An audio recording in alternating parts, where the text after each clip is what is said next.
Donc, bonjour à tous et à toutes. Donc, aujourd'hui, l'apéro, sujet, simplifier vos modèles avec les calculation group, animé par Mathieu. Donc, je rappelle que la vidéo est enregistrée, elle sera disponible sur le site sous 48 heures, hein, personne qui voudrait la revoir. Voilà, je vais sans plus tarder passer la main à Mathieu. Ça marche. Merci JP. Hop, bonjour à tous. Je vais partager mon écran. Hop. Est-ce que vous voyez bien mon écran et est-ce que vous m'entendez bien? Moi, oui, pour les deux questions. Yes. Allez, au top. Cool. Donc, aujourd'hui, on va voir un petit peu plus en détail ce que sont les calculation groups dans Power BI ou groupes de calcul. Donc, l'idée, c'est de le faire à partir d'un petit modèle et avec quelques use cases que j'ai essayé de trouver pour voir un peu les gros avantages que cela peut apporter dans la modélisation et notamment dans l'utilisation du modèle par la suite. Donc on va aborder plusieurs thématiques. Vous pouvez voir déjà que j'ai préparé un petit peu Power BI avec les différentes thématiques que je souhaite aborder. Il y aura quand même un gros focus sur la time intelligence, la capacité donc de gérer les calculs par rapport à l'année précédente, les year to date, les cumuls, etc. sur Power BI. On va voir ce que ça peut impliquer et les gros avantages que ça peut représenter. Et puis on va voir aussi d'autres cas d'usage, notamment lorsqu'on utilise des flags ou des booléens, et notamment lorsqu'on veut faire des segmentations. Donc voilà un peu le programme de l'heure qui vient. On va commencer par présenter le modèle pour rentrer un peu dans le vif du sujet et que vous ayez un peu en tête les données avec lesquelles on va faire toutes les démonstrations. Donc on a un modèle en étoile assez classique, orienté plutôt retail, vente, avec notamment donc une grosse table de fait au milieu, les ventes, qui s'appelle Sales. Le modèle est en anglais ici. On va avoir 4 tables de dimensions principales. Je ne les ai pas toutes listées, mais celles qui vont nous intéresser, donc c'est la table stores, les magasins, clients, les customers, calendar qui va être notre table calendaire principale et products. Okay, donc petite particularité qu'on voit tout de suite sur ce modèle, c'est qu'au niveau des ventes, on va notamment s'intéresser à 3 notions de date: la date de commande, order date, la date de facturation, invoice date, et la date de livraison, delivery date, avec donc on peut voir 3 relations qui pointent sur la table calendrier. La relation principale donc sur la date de commande et 2 relations inactives sur la delivery date et la invoice date. Okay. On va voir par la suite à quoi tout ça va nous servir. Donc voilà pour le modèle. Donc commençons par introduire les calculation groups. Alors j'ai demandé juste avant, quand je préparais la démo, j'ai demandé à Claude comment est-ce qu'il pouvait me définir assez simplement un calculation group. Et donc ce qu'il m'a dit lui, c'est qu'un calculation group ou un groupe de calcul, c'est un moyen d'écrire une logique de calcul une seule fois et de la faire appliquer automatiquement à toutes les mesures existantes. Je trouve cette définition à peu près appropriée et plutôt satisfaisante. Donc l'idée, ça va être ça, hein, ça va être vraiment de factoriser les différents calculs qu'on va pouvoir appliquer et surtout qu'on va vouloir appliquer à plusieurs mesures différentes. Donc ça va nous aider de plusieurs façons. Ça va nous permettre non seulement de factoriser le code, parce que parfois on sait que sur Power BI, le code DAX peut vite devenir un peu long et laborieux. Et quand il faut le faire dans plusieurs mesures, ça peut prendre du temps et être compliqué à maintenir. Ça va nous permettre aussi d'appliquer la même logique partout, en étant sûr que ça s'applique partout de la même façon. Et on va voir que les calculation groups, la façon dont c'est fait dans Power BI, ça peut nous offrir aussi des fonctionnalités supplémentaires. Alors, on va commencer par un exercice assez simple. J'ai ici quelques KPI donc, que j'ai créées, quelques indicateurs, hein, les ventes, les quantités, le nombre de tickets, le nombre de clients, le panier moyen, etc. Et donc, premier exercice qu'on va faire, et ça, bon, c'est assez classique, on va faire de la time intelligence, et notamment pour le calcul donc, des sales l'année précédente. Ok, donc je vais ajouter ici ma petite notion donc d'année civile. Je vais mettre mes ventes, et donc indicateur qu'on retrouve souvent quand on fait du Power BI. Comment est-ce qu'on fait pour calculer les sales l'année précédente? Ça, je pense que même toi, Nordine, tu es capable de me le dire.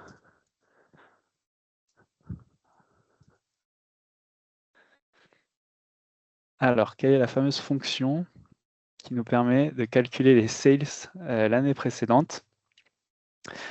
Bon, sans surprise, c'est la fonction SamePeriod Last Year, qui est une des premières qu'on apprend en formation DAX Power BI. Bon, jusque-là, ah oui, je l'avais déjà créé, c'est pas grave, on va l'appeler Sales Last Year, voilà. Ok. Donc, la mesure Sales Last Year, c'est tout simplement la fonction SamePeriod Last Year qui va nous permettre donc de ramener à côté des sales les Sales Last Year, voilà. Alors comme je l'avais déjà créé, je vais peut-être plutôt la démasquer, ce sera plus simple. Bref, voilà. Et donc, pourquoi je voulais vous montrer ça? Juste pour que vous compreniez un petit peu la logique des calculation group avec un petit exemple simple. Donc, généralement, ce qu'on fait sur Power BI, c'est qu'on calcule cette mesure Sales Last Year, et puis finalement, cette logique, on va l'appliquer à toutes les différentes mesures, c'est-à-dire qu'on va faire du Quantity Last Year, du nombre de tickets Last Year, Number of Customers Last Year, ATV Last Year, etc. etc. Okay. Puis souvent, on va faire la variation, etc. Okay. Et donc, assez rapidement, on peut se retrouver avec déjà pas mal de mesures. Et puis finalement, alors là, pour l'instant, on est dans une logique assez simple. Donc, ce qu'on va voir, c'est finalement comment est-ce qu'on peut répliquer ça avec les calculation groups. Ok. Donc, et là, j'ai pré-mâché un petit peu le travail pour qu'on ne perde pas trop de temps dessus. Voilà. Donc, j'ai déjà un calculation group. Et donc, pour vous montrer un petit peu comment ça se passe, pour créer des calculation groups, comme c'est un peu nouveau dans Power BI, il va falloir se rendre au niveau de la vue de modèle, à gauche, au niveau du modèle sémantique ici, et c'est ici qu'on va retrouver donc les calculation groups, et c'est là qu'on va pouvoir créer les calculation groups. Alors ici, vous pouvez voir que j'en ai créé un qui s'appelle Last Year, okay, c'est le premier qu'on va aborder. Et du coup, dans ce calculation group, on va avoir ce qu'on appelle des calculation items. Et donc à chaque fois, c'est une façon de calculer la mesure. Ici, j'ai un premier calculation item que j'appelle VCIR qui remonte tout simplement la mesure qui est sélectionnée dans le visuel. D'accord. J'ai une mesure last year, et donc on va voir un petit peu qu'on va complexifier la chose, mais l'idée c'est de faire le calcul justement SamePeriod last year, et puis versus last year et versus last year en pourcentage. Donc pour l'instant, je vais mettre tout ça en commentaire. Le last year, on va le définir très facilement et on va voir que la syntaxe reste la même pour l'instant. Et donc la seule différence par rapport à la mesure que j'ai créée juste avant, c'est qu'ici, en fait, au lieu de préciser dans le code directement le nom de la mesure, j'utilise cette fonction DAX, Selected Measure, qui va en fait permettre de factoriser ce calcul, c'est-à-dire de l'appliquer à n'importe quelle mesure qui est dans le visuel ou dans le tableau Power BI. Okay. Et donc finalement, ce calculation group, donc l'idée, c'est qu'on puisse ici tout simplement mettre de la même façon l'année, okay, les sales, comme on a fait tout à l'heure. Et au lieu du coup d'avoir à créer plusieurs mesures et à mettre donc les sales last year versus last year, etc., on va simplement faire glisser ce groupe de calcul au niveau ici des colonnes. Okay. Et donc grâce à ça, on va avoir du coup le calcul this year, vous voyez que ça correspond, le last year, le versus last year en pourcentage, etc. Okay.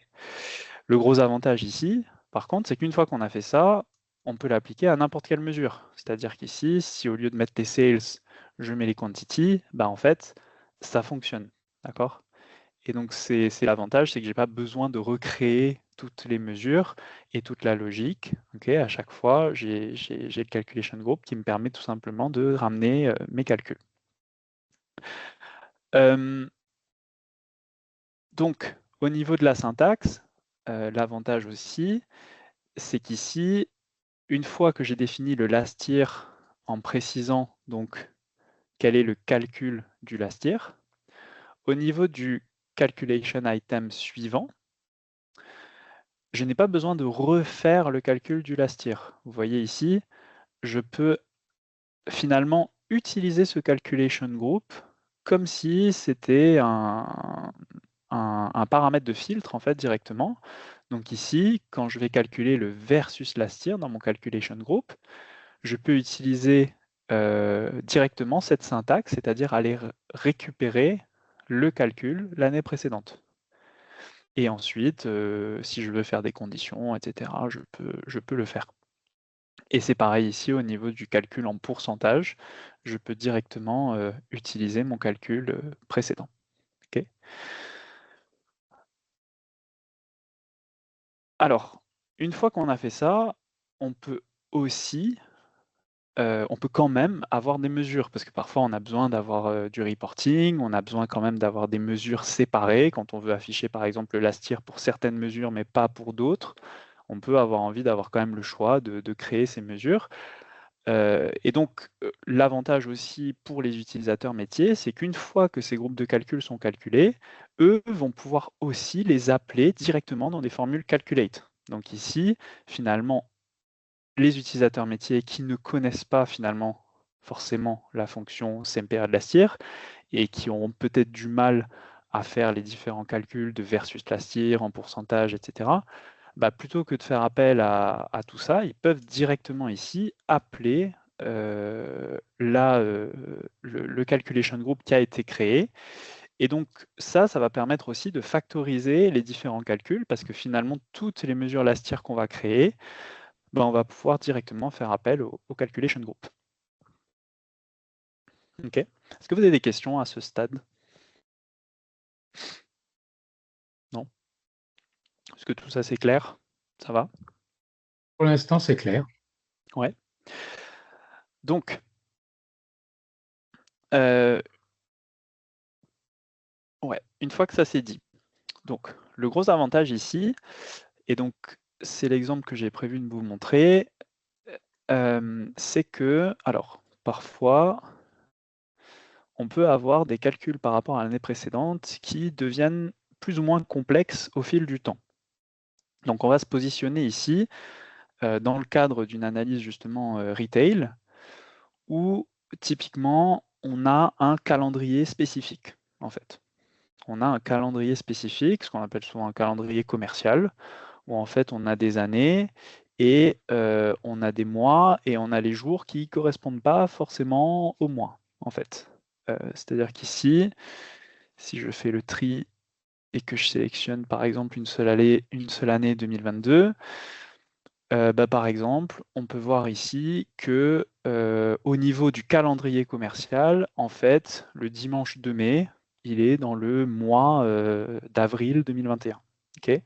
Donc ça, c'est souvent le cas, par exemple, en boutique, quand on veut comparer des semaines avec un nombre de jours, quand on veut comparer des mois et s'assurer qu'on a le bon nombre de jours, qu'on a bien le lundi qui correspond au lundi de l'année précédente. Et donc, on va faire des calendriers un peu custo comme ça, où on va plutôt s'appuyer sur le numéro du jour dans l'année. C'est un calendrier qui est défini dans une table externe et que je récupère ici. Okay.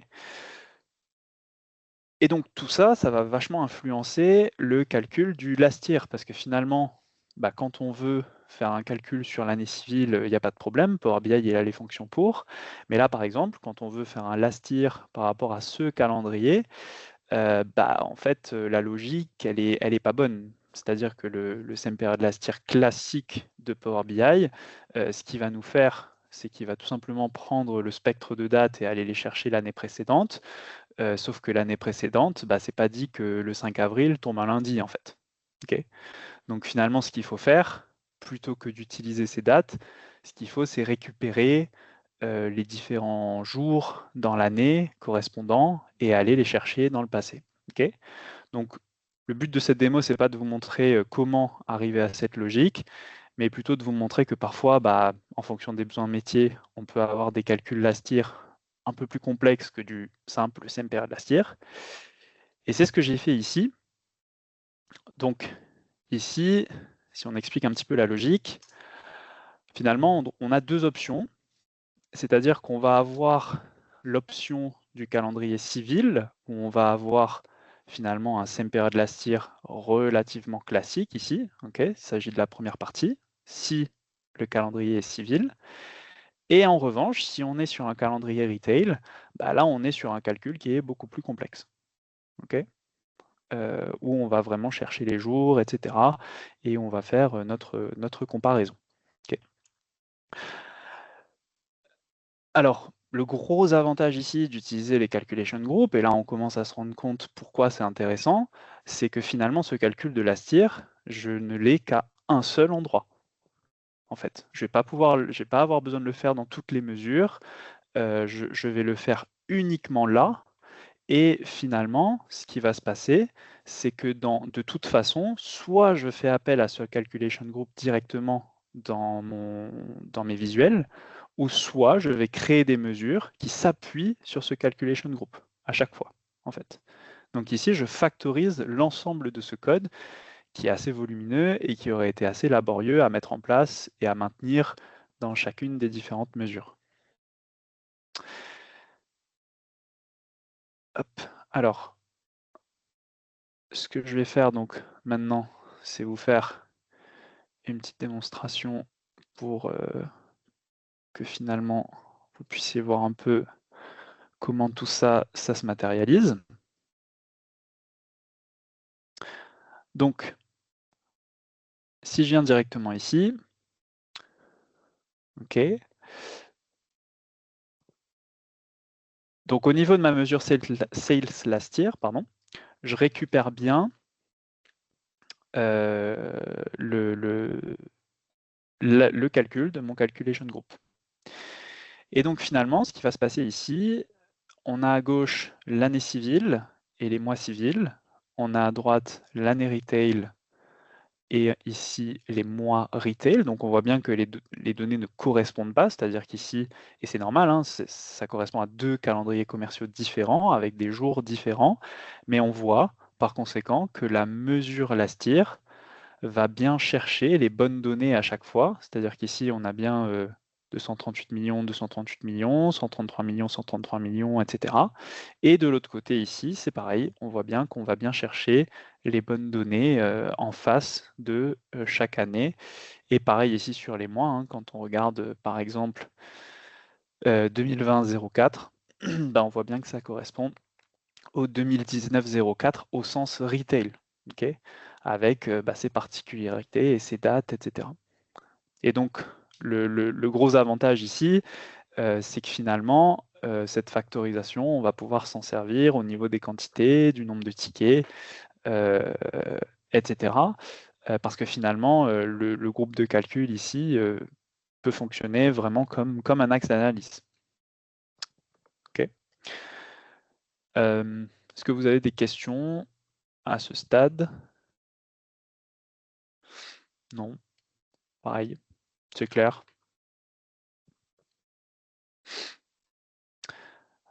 Parfait. Donc, l'autre avantage des calculation group, typiquement, c'est lorsqu'on veut créer un waterfall.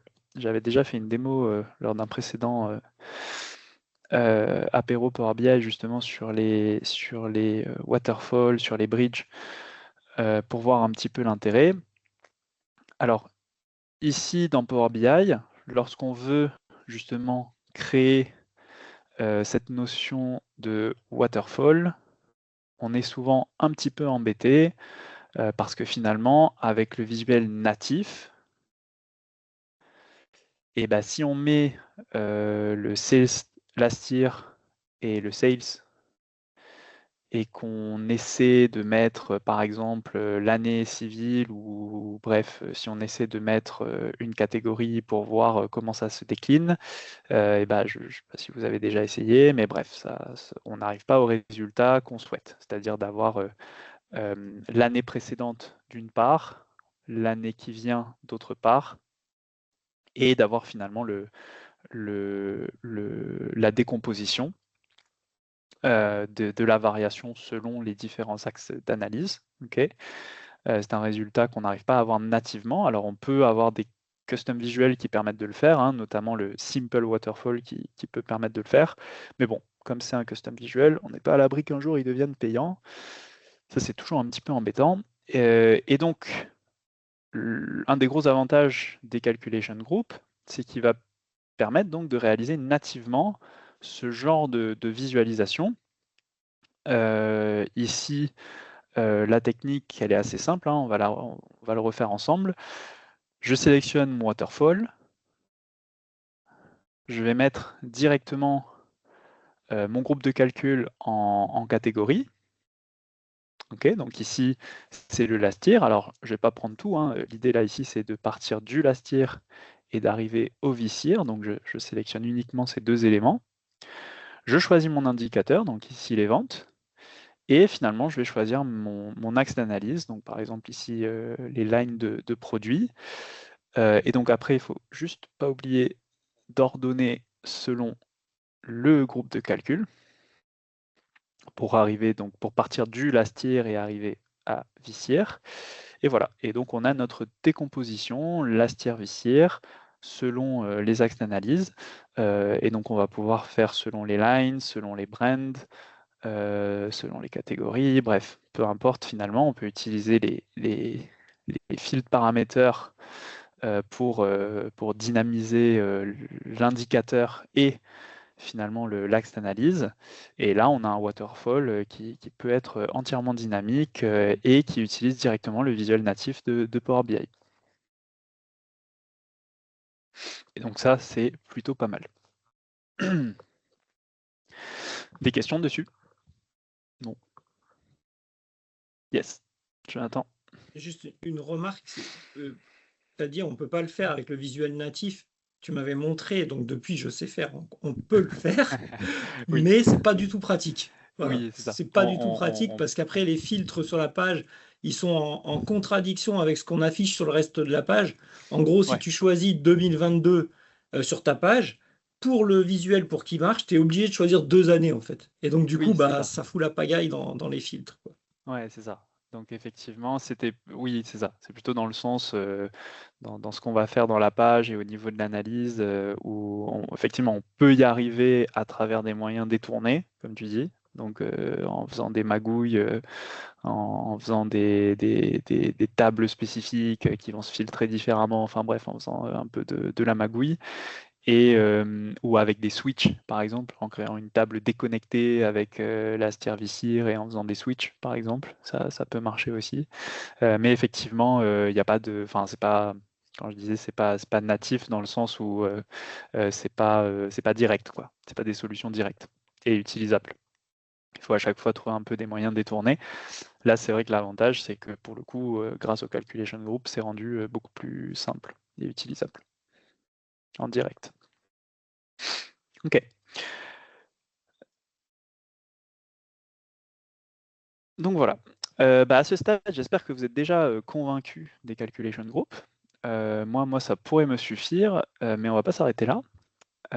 On va pas s'arrêter là parce que j'ai d'autres éléments que je voulais vous montrer. Donc, déjà, si on continue un petit peu,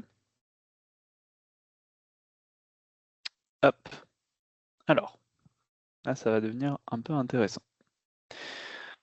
On va avoir plusieurs options que je vais vous montrer, notamment ici.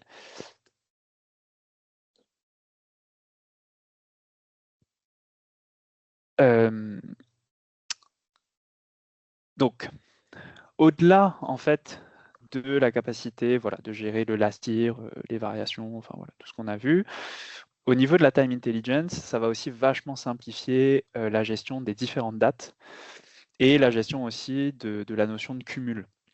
Parce que finalement, ici, on l'a compris, hein, comme on peut impacter plusieurs mesures en même temps, ok, en fait, on va pouvoir jouer aussi avec les relations, avec des formules DAX qui concernent la time intelligence, et ce finalement, peu importe les mesures qu'on regarde.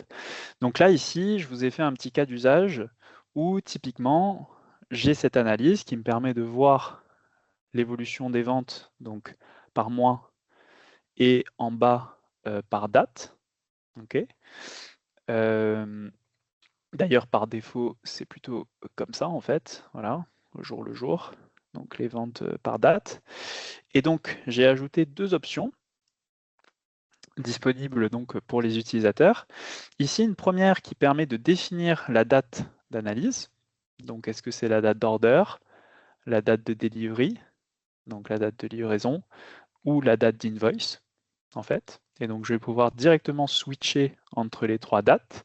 Et on peut voir que, comme on l'a dit tout à l'heure, ça fonctionne sur toutes les mesures. C'est-à-dire que chacune des mesures va me donner les montants en fonction de la date que je sélectionne.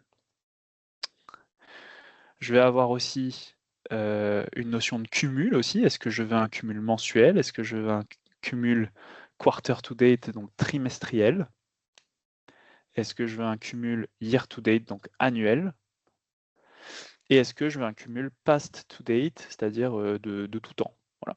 Donc là, ça remonte vraiment dans tout l'historique, entre guillemets, des données, et ça me donne le chiffre d'affaires depuis la création de la société, entre guillemets.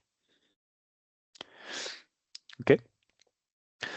Alors, ce qui est intéressant ici, c'est que ces deux options, je les ai ajoutées, et quand on regarde les mesures qui sont utilisées dans les visuels, ce sont les mesures natives en fait. Il n'y a pas de switch, il n'y a rien, c'est juste des sommes, il n'y a absolument rien qui a été fait au niveau des mesures. Il s'agit tout simplement des mesures natives qui sont juste des distinct count et des sommes. Okay. Et ici, du coup, toute la logique se passe au niveau des calculation groups. Et donc, je vais vous montrer exactement de quoi il s'agit. Pour y arriver, donc, j'ai créé deux calculation groups différents. Un premier qui s'appelle cumulative et un autre qui s'appelle date selector. Alors, on va commencer par date selector.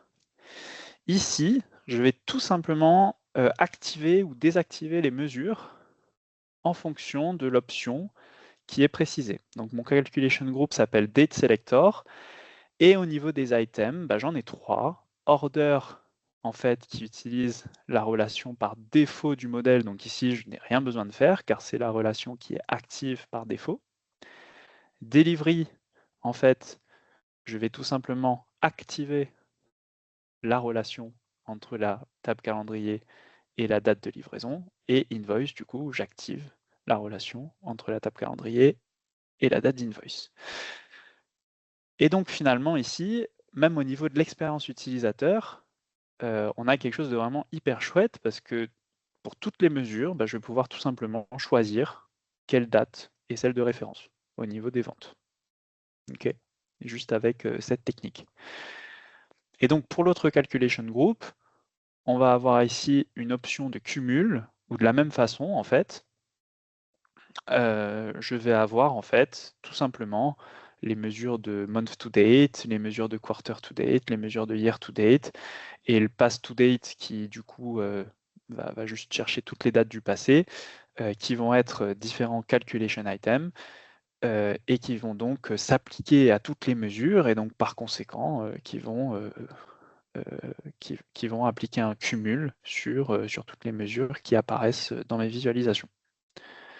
Vous voyez, donc très simple, et encore une fois, aucun besoin de créer des mesures sales month to date ou year to date, etc., et de faire des switches. En fait, le calculation group permet de répondre à tous ces besoins. Question?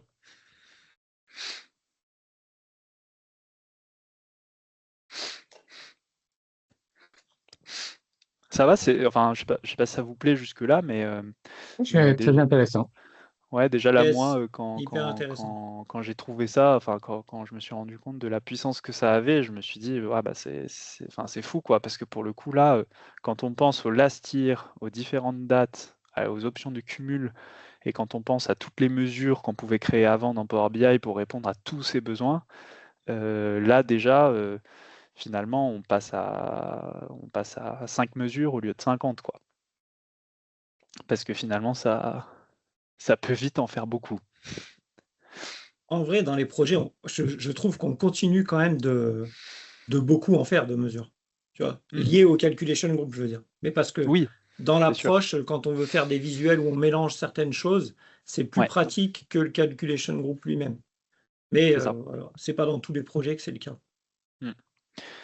C'est sûr. Et pour le coup, l'avantage que j'y vois, c'est quand même le côté un peu factorisation. Ou quelque part, une fois qu'on a fait les mesures, si on utilise bien les calculation groups qu'on a créés, bah, quand on a une évolution à faire au niveau du calcul, il faut ajouter une condition dans tel ou tel calcul, ou il faut ajouter un filtre, et ben, en fait, on l'ajoute à un seul endroit, et on sait que toutes les mesures vont être impliquées par ce changement.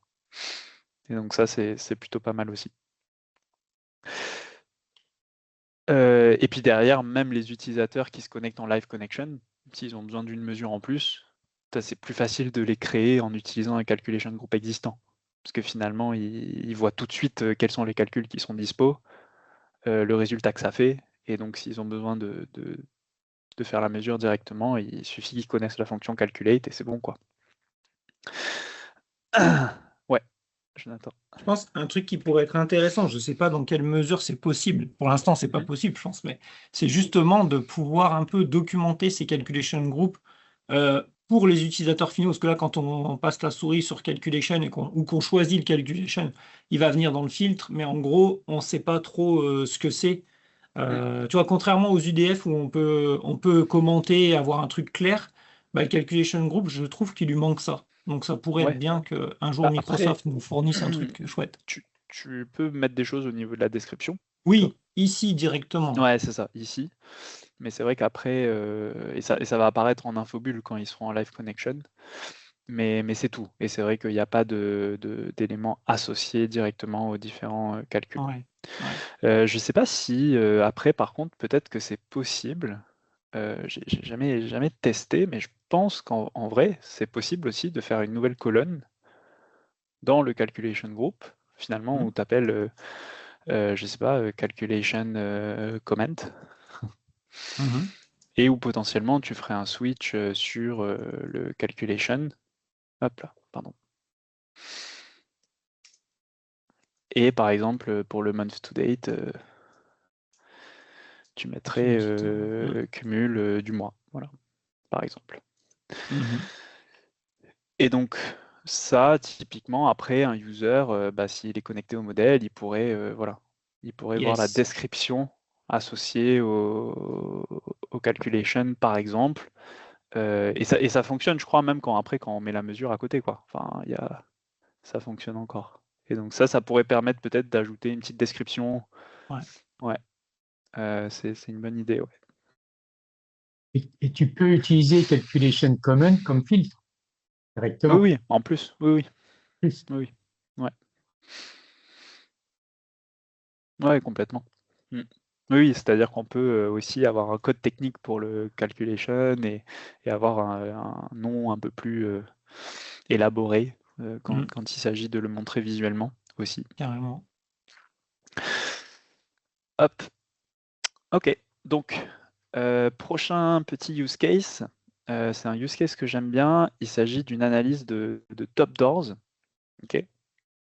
Donc en fait ici, dans ce jeu de données, on a des magasins. Ok. Donc là, j'ai fait un focus sur la zone Europe. Ok, et j'ai exclu les ventes en ligne. On a des magasins qui sont des magasins qu'on considère comme des top doors. Ok. Donc les meilleurs magasins, quoi. Ok.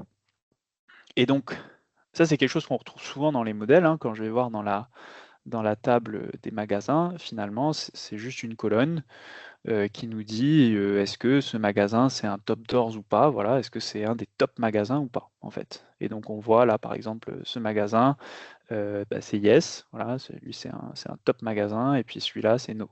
OK. Et donc finalement, souvent, on a des colonnes comme ça qui existent dans les modèles avec que ce soit des flags 0, 1, que ce soit des yes-no, ce qui est assez pratique hein, en termes de modélisation parce que ça prend pas beaucoup de place, c'est assez facile à construire en SQL. Et donc souvent, on a des colonnes comme ça. Le seul truc, c'est qu'après, quand on arrive dans Power BI et qu'on veut utiliser ces filtres, bah, je trouve qu'en termes d'expérience utilisateur, c'est pas terrible en fait. Parce que c'est vrai que le yes-no, surtout que la plupart du temps, on va plutôt vouloir voir tout ou les yes, en fait. Et bon, bah, c'est un cas d'usage, mais c'est vrai que quand on a 0, 1, yes, no, etc., je trouve que c'est pas terrible en termes d'utilisation, surtout quand c'est un axe d'analyse qu'on va vouloir utiliser souvent. Et donc là aussi, je trouve que c'est un cas où les calculation groups peuvent être intéressants, hein, purement pour l'aspect user experience. Donc là, ici, j'ai créé un petit calculation group où finalement, je vais avoir juste deux options. All stores, où en fait, je renvoie juste la mesure telle quelle, et top doors, où finalement, j'applique ce filtre top doors égale yes. Okay. Et donc finalement, ça fait deux options, all stores, top doors. L'avantage, c'est que ça va s'appliquer à toutes les mesures, hein, donc ça va me faire le filtre. Et par contre, en termes d'expérience utilisateur, là sur ce rapport, finalement, je vais rajouter le filtre. Finalement, plutôt que d'avoir cette option de yes/no, je vais pouvoir avoir exactement ce que l'utilisateur souhaite. Hop. C'est-à-dire une petite sélection qui lui permet de voir soit tous ces magasins, soit les top doors, en fait, directement. Ok. Et ça, je trouve ça pour le coup, c'est vraiment en termes d'expérience utilisateur. Alors là, c'est un cas assez simple, hein, mais l'avantage, c'est que ça peut aussi s'appliquer à plusieurs, parce qu'on a vu, hein, vu que là, on a accès au langage DAX et qu'on a accès à un langage de filtre, on pourrait très bien ajouter les top customers, par exemple, les top. Finalement, ça permet aussi de faire des segments d'analyse qui sont souvent utilisés, regardés, et d'avoir peut-être des filtres qui vont taper sur des tables de dimensions différentes, en fait. Mais pour le coup, ça crée une expérience utilisateur qui, je trouve, assez sympa. Et puis en plus, même au niveau parfois des analyses, on peut aussi avoir finalement les différents indicateurs et pouvoir regarder le panier moyen, par exemple. Oui, pardon, il faut que j'enlève le filtre pour que ça marche, sinon ça ne va pas le faire. Voilà. On peut directement avoir aussi des analyses où on compare le panier moyen entre tous les magasins et les top doors, par exemple. Okay.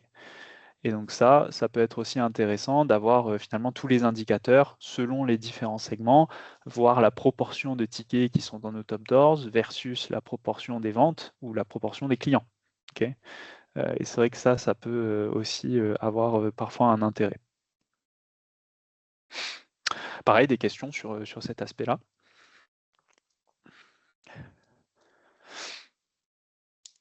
Cool. Et donc on va finir par mon cas préféré, qui est le plus tordu, mais qui est assez sympa, c'est la segmentation client. Où là, pour le coup, je trouve que les calculation groups apportent aussi un vrai plus, en termes d'analyse. Et on va voir pourquoi. Donc ici, on passe à un cas un petit peu plus tordu. Les segments. Donc là, j'ai créé plusieurs groupes de calcul, enfin un groupe de calcul, pardon, les segments, avec des logiques qui sont bien spécifiques.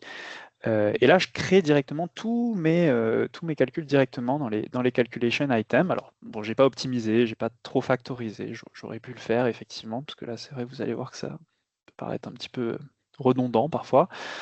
Mais c'est juste surtout pour vous montrer le potentiel qu'il y a derrière.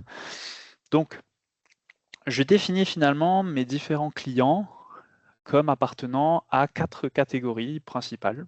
Okay, donc, finalement, mes clients, sur une année donnée, soit ils sont nouveaux, je vais mettre plutôt en vert, ce sera plus logique. Hop, pardon. Donc, soit ils sont nouveaux, c'est-à-dire ils n'avaient pas de CA l'année dernière et ils en ont cette année. L'inverse, c'est que ce sont des churn, c'est-à-dire ils avaient du CA l'année dernière, ils en ont plus cette année.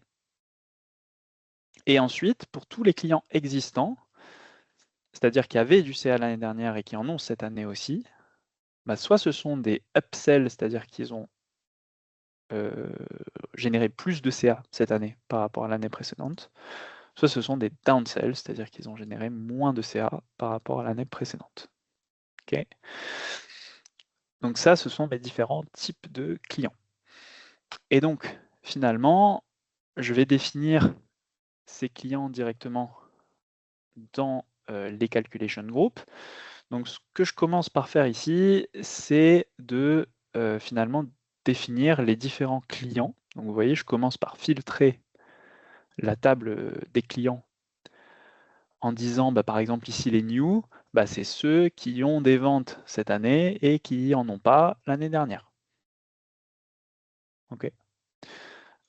Au niveau des upsells, bah, c'est ceux qui ont des ventes l'année dernière, des ventes cette année, et dont les ventes sont moins importantes l'année dernière par rapport à cette année. Okay. Donc finalement, c'est un peu la même chose à chaque fois, c'est juste les conditions qui changent. Et donc je le fais en 2 temps, vous allez comprendre pourquoi. C'est parce que d'abord, je définis quels sont les clients qui sont dans cette catégorie new. Donc finalement ici, je récupère les clients que je considère comme étant des new pour la période sélectionnée. Okay. Et ensuite, je vais calculer, peu importe la mesure qui me vient, je vais calculer cette mesure sur ce périmètre de client. Okay. Donc d'abord, je définis quel est le périmètre de clients concerné, donc qui sont mes new, et ensuite, je vais calculer, par exemple ici, les ventes sur les new. Et donc c'est pareil pour les upsells, les downsells, les churn, et donc j'ai mis quand même un total, c'est-à-dire qu'ici je renvoie le total de la mesure, c'est-à-dire sans périmètre client. Alors, ce que ça va me permettre de faire. Donc ici, ça devient assez intéressant parce que finalement, je vais pouvoir me focaliser sur ces différents groupes de clients. Et ce qui est intéressant ici, c'est que aussi, je vais pouvoir finalement utiliser ces groupes de clients sur n'importe quel indicateur existant, c'est-à-dire qu'ici, je peux regarder par exemple le panier moyen selon ces différents groupes de clients. Okay. Et donc, je peux voir que, bah, par exemple, voilà, mes new, mes upsells, je peux voir la différence de panier moyen sur mon échantillon en fonction de l'année qui est sélectionnée. Okay. Donc, déjà, ça va s'appliquer donc à tous mes axes d'analyse, okay. À toutes mes mesures, pardon. Et ce qui est intéressant aussi, c'est que vu que ce sont des calculation groups, qui donc s'appliquent à toutes les mesures, eh ben, ça sert aussi de filtre. C'est-à-dire qu'ici, vous voyez, j'ai mis ici la variation de chiffre d'affaires, donc de CA, selon mes clients, et ici j'ai fait un visuel avec le CA l'année précédente et le CA cette année, bah, vous voyez quand je sélectionne sur mes new, finalement j'ai la liste des new, ici, triés selon les plus importants, et ici je vois que effectivement, je vois tout ce qu'ils m'ont rapporté sur les différents mois. Si je clique sur les upsells, c'est pareil, je vois les upsells, mes clients upsell, et je vois finalement, mois par mois, ce qu'ont généré les upsells. Idem pour les downsells, pour les churn, etc. Donc j'ai aussi finalement ces axes d'analyse qui sont dynamiques. Okay, et donc ici, ce qui est hyper intéressant et ce qu'il faut comprendre, c'est que, et c'est la beauté finalement des calculation groups, c'est que dans la logique du calculation group que j'ai défini, okay, bah par exemple quand je suis sur les new, je vais donc bien aller chercher le périmètre de client qui correspond à la définition des new que j'ai explicité auparavant. Et donc, pour ce groupe de clients, je vais aller récupérer les ventes l'année précédente, et finalement, je vais faire la variation entre les deux. Okay. Et ça, je ne sais pas si vous l'avez déjà essayé de le faire en colonne calculée, par exemple, mais c'est pas possible. Parce qu'en fait, typiquement là, ici, la variation, finalement, elle nous aurait calculé la variation entre les new de cette année et les new de l'année précédente. Ce qui n'est pas ce qu'on veut et ce qui n'est pas la même chose. Okay. Donc là, ce qui est important, c'est vraiment cette notion que on calcule d'abord le périmètre de clients appartenant au new et ensuite on va chercher. Et ce qui est vraiment chouette, c'est que finalement, ça le fait pour n'importe quel axe d'analyse. Et donc, je vais pouvoir aussi croiser comme ça les différents calculation groups. Par exemple ici, pour aller chercher l'ATV selon mes différents segments et aller calculer l'ATV cette année, l'année précédente et faire la variation entre les deux. Voilà. Et donc là, je vois finalement quelle était l'ATV des clients qui ont churn, par exemple. Bref, voilà. Et donc, je vais avoir... alors là, en l'occurrence, il y a peut-être un... il y a peut-être un petit souci au niveau de l'ordre. Bref. Ouais, ce visuel, je suis moyen sûr, mais à confirmer. Mais bon, allez, oublions celui-là. Vous avez compris l'idée?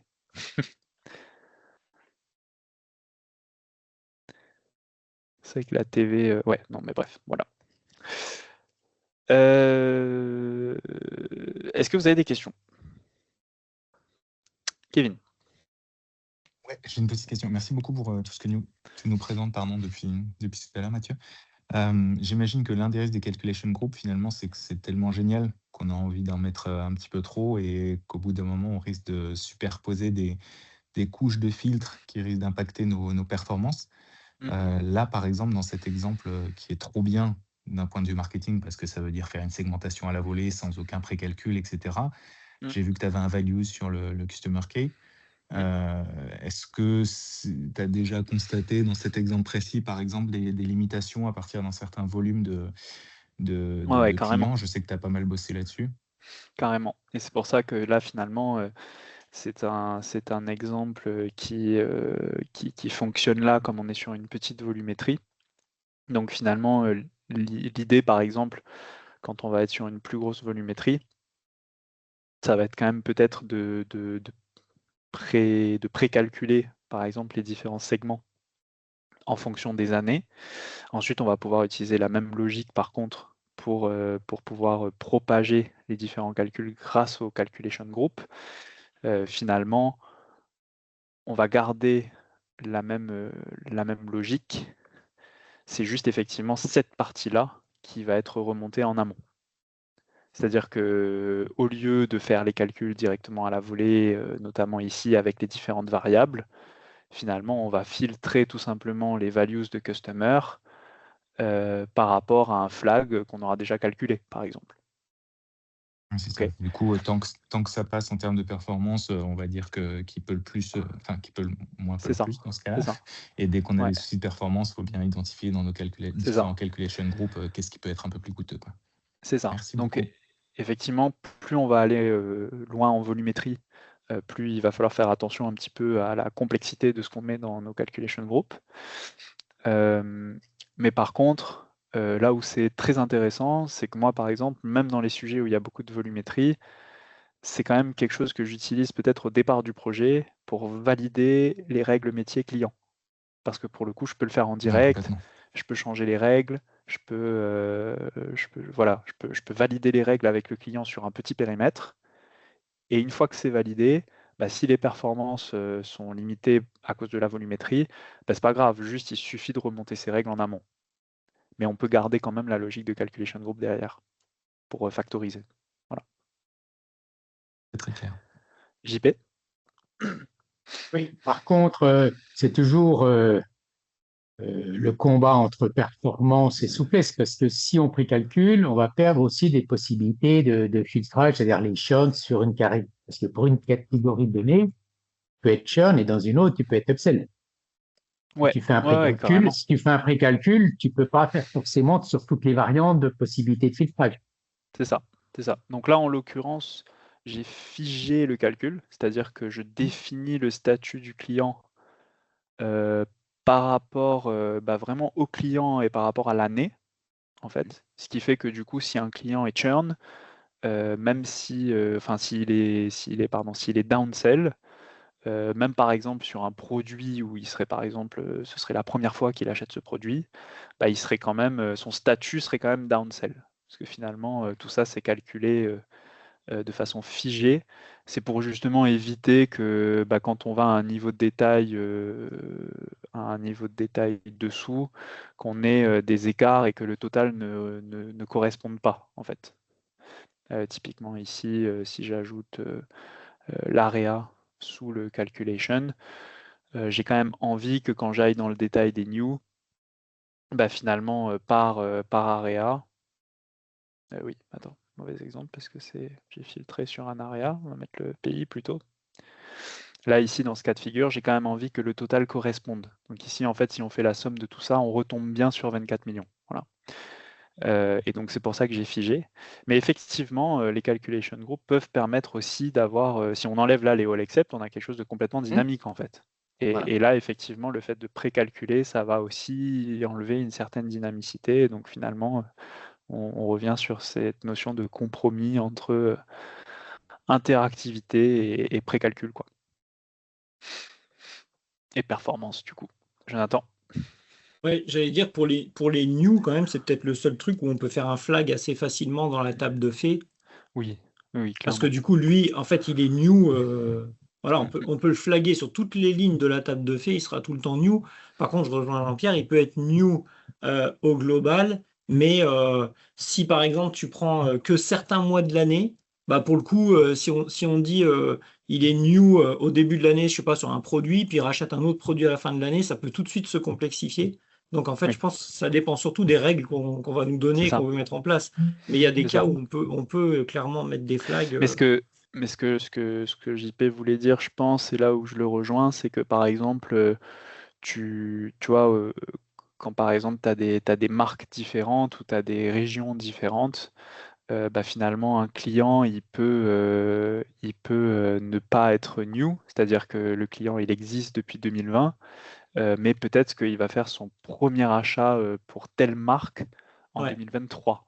Et du coup, ouais. en fait, quand tu regardes selon les yeux de cette marque, bah, ce client-là, il est new en fait. Voilà. Mm. Et c'est là où effectivement sur du B2B par exemple, bah, les calculation groups sont vraiment top parce que ça peut permettre de faire une segmentation 100% dynamique en fonction du contexte qu'on regarde. Mhm. Vraiment en fonction de la marque, en fonction de la famille de produits, en fonction de n'importe quel axe d'analyse. Mhm. Là où c'est vrai que quand on est sur du B2C, enfin, où le nombre de clients explose, ouais, c'est Ouais. ça, on va peut-être vouloir figer Mhm. précalculer certaines notions quand même. Ouais. Est-ce qu'il y a d'autres questions? Non. Bravo, c'était très clair. Ouais. Carrément. Bah, incroyable, 18h59. Voilà. Une à l'heure. C'est le Mauricien qui a le sens du timing, c'est pas tous les jours que ça arrive.